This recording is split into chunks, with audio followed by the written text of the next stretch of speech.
It's your boy Bulldog 320, reporting in your weekly video game news. And Sony has been kind of on a roll the entire year with games, right? But there's a little, I don't know, there's gonna be some portion of the year or time where they mess up, and it usually has to do with laziness and being apathetic towards just things in general. And they did that with the PlayStation Classic, right? It was unveiled that pretty much you had what 20, 30 additional games. You had the proper non-PAL region of versions of the PS1 games, which would be the best versions. And I mean, it basically should have given you those features in the console, except they couldn't because they don't want to go out and pay for the licenses and other stuff they would have had to cover their own behind. So they overcharge you 100, and they've gotten a lot of bad flack for that. Media, publications, reviews, as they should have. And now it's been kind of a little issue. It's not as big of an issue, in my opinion, but in terms of publishers and developers, they're not going to like the fact that information such as data and things like that, they don't want the consumers to know that. And more importantly, they don't want to divulge to shareholders if a certain product or game is doing bad, right? Well, I'm sure you guys have heard of the recent My PS4 Life, where it tells you the amount of things you've accomplished per game, how many hours you played per game, depending on which game. And it's, from what I understand, it's only exclusive to the UK so far. I'm not sure if they're bringing it to the US and other regions, but it's a really cool little kind of a media clip overview of your PSN reputation, essentially, right? And of course, for some reason, PlayStation didn't use common sense in the fact that when they divulged the numbers, right? I'm going to show it to you guys right here. It kind of gave you the ability to kind of match up the actual numbers with the percentage, and it gives you kind of a gauge into how many total players actually played a game. And again, it's not accurate. Some of the stuff hasn't been updated for November, and it doesn't account for PS Plus games and used game sales as well, right? But it's simple math, right, guys? And I'm pretty bad at math. If you have the actual numbers and the percentage, you can kind of do the math in your head. So if 8.3% is 33,764 players of Fallout, and again, it's not totally accurate. It probably needs updating because again, it came out in November. So if that's 8.3%, you pretty much have to multiply this by what, about 12 more times, maybe 12 point something more times off the top of my head. You're gonna get 405, close to this total amount. Like I said, I'm not great at math, but yeah, and that's just off the top of my head. So guys with more experience, calculators, you're gonna get a more accurate estimation. And I'm not gonna say I'm surprised at a lot of these things. Some of them may, like Mass Andromeda right here, 2.2 million sales.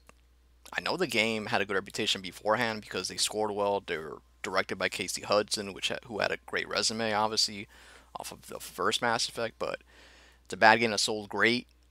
On the other hand, Detroit Become Human probably surpassed expectations. And then Fallout, like I said, Bethesda's been shoveling shit up people's asses, blowing smoke up their asses, whatever you want to call it. And they're saying millions and millions of people are playing it, but obviously the data that was released by PlayStation, I'm sure they've always had issues with PlayStation. They've had the little issue with crossplay, which was basically a non-issue. It was basically fake news, them being a puppet for Microsoft because they never actually implemented crossplay in the Fallout 76. But yeah, here's another reason for them to be irritated towards Sony and basically take Microsoft's side going into next gen at this point. And so I'm going to go into the full list, guys. The link will be in the description. You want to check it out for yourself. But yeah, here's at least, I think, 113 games so far. And it's not all the regions. It'll tell you which region it has. Like some are just specific, Europe, Australia, for example. But it's a decent amount of games, and you're gonna see more popular ones like Spider-Man. I'm sure God of War made this list, even though we've had the actual sales numbers being announced because they've been so successful. But yeah, guys, if you want to pique your own video game curiosity towards the end of the year, have some news to go to, this is somewhat interesting in my opinion, man. You see a lot of stuff. You see a lot of stuff that might have surprised you. You wonder why some other games aren't on here, but I don't know, man. Sky, for example, did really well. Overwatch, it did great. Persona 5, this is not counting Asia, did very well outside of Asia. So you probably tack in another 1.5 million. This thing definitely surpassed 3 million. Prey, I don't know if that's good or not for them. I would say it's decent, right? I mean, the game, I'm sure, didn't have a high budget. And even the Pro Evolution Soccer games do good. As you see, up here, FIFA just steamrolls everything. Everything is basically just, you know, it's the world's sport. You want me to say, guys, immigrants love this sport, and it's gonna stay that way up until the near future, at least. And then you got Fortnite, majority of sales are on PS4 mobile, and then you have GTA, which pretty much did more than half of the sales on PS4 alone. But yeah, guys, let me know what you think. Like I said, the link's in the description, and said it's fun info if you're into this stuff, you're into this little, data aspect of the video game industry.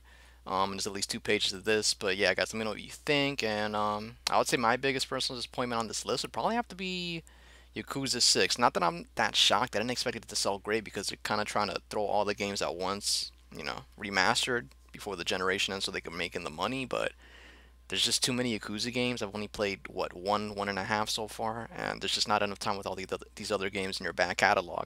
I'm sure most of you guys can relate. So I expected better, but I didn't expect it to be this bad.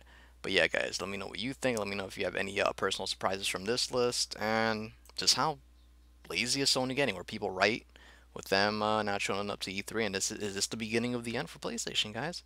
Or am I just being really sarcastic and you guys just can't notice? But yeah, let me know what you think. Buckle 320 is